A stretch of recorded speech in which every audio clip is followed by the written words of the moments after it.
যুদ্ধ শেষ হয়নি, যুদ্ধ দালালিরা রাষ্ট্র শেষ হয়নি, যুদ্ধ শেষ হয়নি, যুদ্ধ আমার ভাইয়ের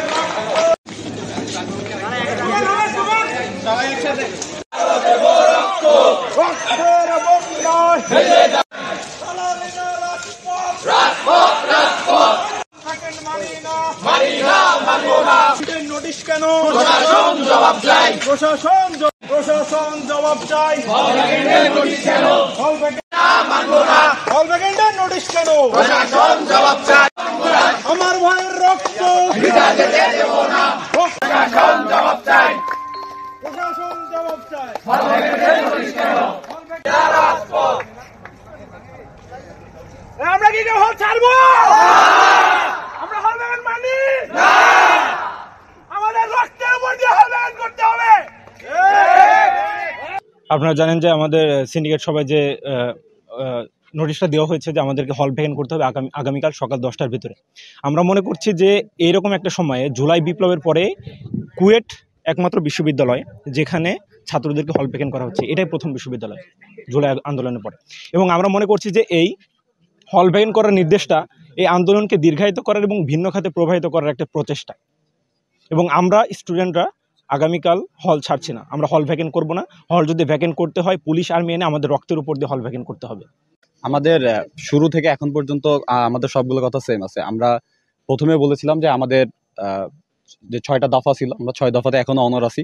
কিন্তু হঠাৎ করে আমাদের আন্দোলনকে দমানোর জন্য এবং দীর্ঘায়িত করার জন্য আমাদের উপরে বিভিন্ন ধরনের, আপনারা দেখছেন যে গতকালকে রাতে ভিসি স্যারের যে আমরা বাসভবনে যে ভিসিকে আমরা বর্জন করেছি, সেই বাসভবনে আমরা তালা লাগিয়ে দিয়েছিলাম। ওইটা তালা শিক্ষার্থীদের অনুমতি ব্যতীত সেটা ভাঙছেন, তিনারা এখানে প্রবেশ করছেন। এর প্রতিবাদে সকালে একটা মিছিল বেরোয়। সেই মিছিলে বিভিন্নভাবে শিক্ষকরা আমাদেরকে হুমকি ধামকি দেওয়ার চেষ্টা করেন। একজন শিক্ষক একজন ছাত্রর ব্যক্তিগত ইনফরমেশন জানার চেষ্টা করেন, তার বাবা কি করে, এই ধরনের পেশাগতভাবে তিনি প্রশ্ন তুলে দেন, তার পরিবারের শিক্ষা কি। আমরা এগুলার এখনই নিন্দা জানাই, প্রতিবাদ জানাই। আমরা আমাদের শিক্ষকদের থেকে এই ধরনের আচরণ কখনো আশা করি না। আমরা আশা করি আমাদের শিক্ষকরা আমাদের যৌক্তিক দাবির সাথে একমত জানাবেন। তিনারা এখনো পর্যন্ত আমাদের 150 জন যে ভাই বোন আহত হয়েছেন, যে রক্ত ঝরিয়েছে, তাদের একজনেরও খোঁজখবর তিনারা নেন নাই আমাদের জানা মতে। তিনারা কোনোভাবেই হসপিটালে যান নাই, কোনো শিক্ষার্থীর পাশে তো দাঁড়ান নাই। আমরা আমাদের আন্দোলন চালিয়ে যাব। আমরা এখনো পর্যন্ত আমাদের আন্দোলনে অনর আছি। আমাদের শুধু 5 দফা দাবি নামমাত্র মেনে নিলে হবে না, আমাদের 6 দফা দাবি সহ ভিসি প্রো ভিসি সহ আমাদের যে 6 দফা দাবি ছিল, 6 দফা দাবির প্রত্যেকটি মানতে হবে। আমরা এই দাবিতে এখনো পর্যন্ত অনর আছি। এবং এই যে আমাদের আন্দোলনকে দীর্ঘায়িত করার জন্য বা অন্য পথে মোড় নেওয়ানোর জন্য যে জোরপূর্বক হল ভ্যাকেন্ট দেওয়ার দাবি জানিয়েছেন বা হল ভ্যাকেন্ট দিচ্ছেন তারা, আমরা এই দাবি পুরোপুরিভাবে প্রত্যাখ্যান করি। আমরা শিক্ষার্থীরা হল ভ্যাকেন্ট করতেছি না।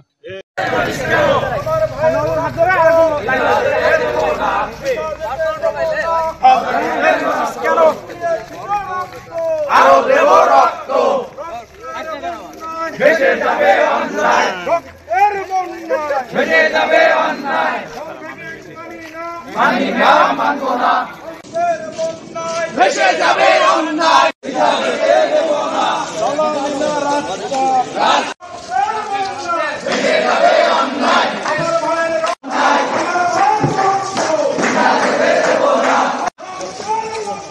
ভেসে যাবে অন্যায়।